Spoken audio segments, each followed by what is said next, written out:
Pengenalan Ahlus Sunnah wal Jamaah atau Ahlus Sunnah wal Jamaah atau lebih sering disingkat Ahlul Sunnah atau Sunni Ahlus Sunnah adalah mereka yang sentiasa tegak di atas Islam berdasarkan Al-Quran dan hadis yang sahih dengan pemahaman para sahabat, tabi'in dan tabi'at. Sekitar 90% umat Islam di dunia kini merupakan kaum Sunni dan 10% menganut aliran Syiah. Sejak kedatangan Islam di alam Melayu, umat Islam di rantau ini telah menerima dan mengamalkan agama Islam berasaskan pendekatan Ahli Sunnah wal Jamaah. Hakikat ini menjadikan rantau ini paling seragam dan istiqrah dalam pegangan akidah, amalan syariah dan akhlak berbanding dengan rantau lain.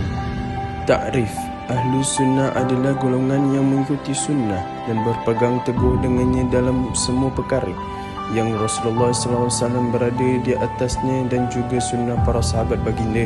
Oleh kerana itu, Ahlus Sunnah yang sebenarnya adalah para sahabat baginda dan orang-orang yang mengikuti jejak mereka hingga ke ke hari kiamat.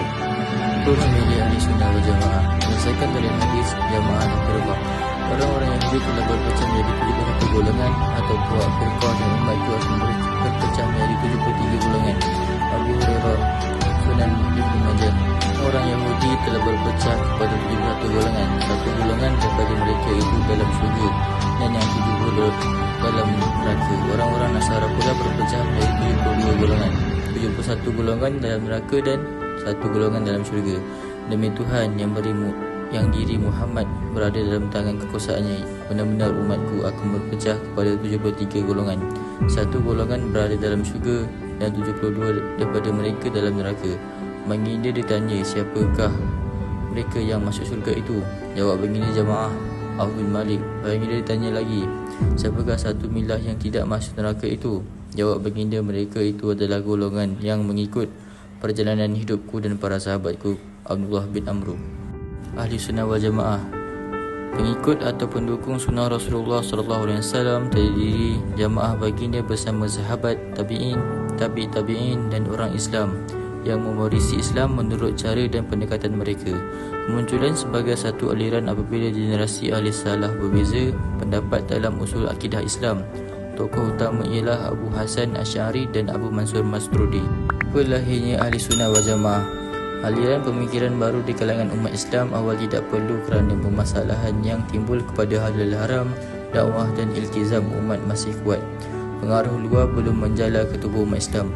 Kelahiran golongan Khawarij Syiah adalah berkait rapat dengan isu kepimpinan umat. Bila bermula aliran pemikiran?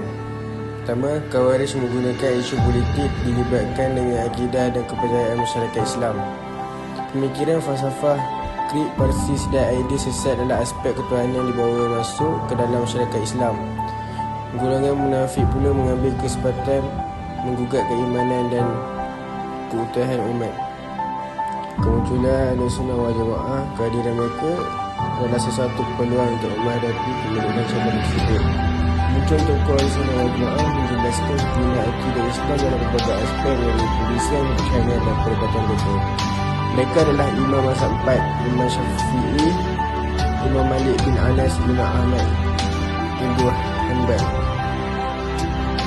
Kelahiran tokoh utama Ahlus Sunnah wal Jamaah semasa zaman makmum 198 hingga 219, Al-Mustasim 2018 hingga 2007 dan Al-Watiq 227 hingga 232. Pemikiran Mu'tazilah disebabkan secara meluas dan menjadi ideologi negara.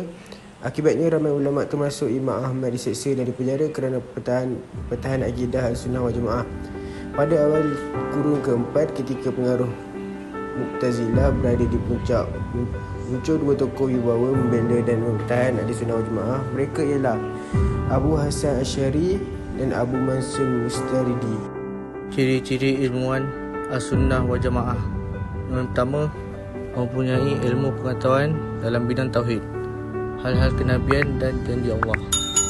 Yang kedua, berpegang dengan konsep usuluddin, mengikut mazhab yang mensabitkan sifat dua Allah yang ajali dan menolak kesefahaman qadariyah dan Mu'tazilah. Yang ketiga, mempunyai ilmu pengetahuan mendalam mengenai saluran hadis dan sunnah yang dipindahkan daripada Nabi. Yang keempat, mempunyai ilmu yang mendalam dalam bidang kajian sastra, nahwu dan saraf mengikut tokoh-tokoh bahasa yang diiktiraf seperti Khalil, Sibawayh dan lainnya. Yang kelima, mempunyai ilmu mendalam dalam bidang qiraat dan menguasai bidang tafsir dan takwil mengikut mazhab Ahlussunnah wal Jamaah. Yang keenam, mempunyai sifat zahid, redha, qanaah dan sifat-sifat mahmudah dan meninggalkan sifat-sifat mazmumah. Yang ketujuh, berjuang menentang orang-orang kafir dan memerangi musuh Islam serta mempertahankan kaum wanita dan kaum muslimin. Yang ke-8, mengamalkan syiar ahli sunnah, bukan syiar kumpulan yang ikut hawa nafsu dan sesat. Kesimpulannya, akidah adalah aset yang paling berharga. Pendekatan ahli sunnah merupakan satu-satunya pendekatan yang dijamin keutuhan dan kelangsungan umat. Yang kedua, kelahiran dan perkembangan Ahlussunnah wal Jamaah adalah memenuhi tuntutan zamannya dan manhajnya yang sederhana dan realistik masih tetap relevan bagi menghadapi simpang siur kemelut pemikiran moden kini.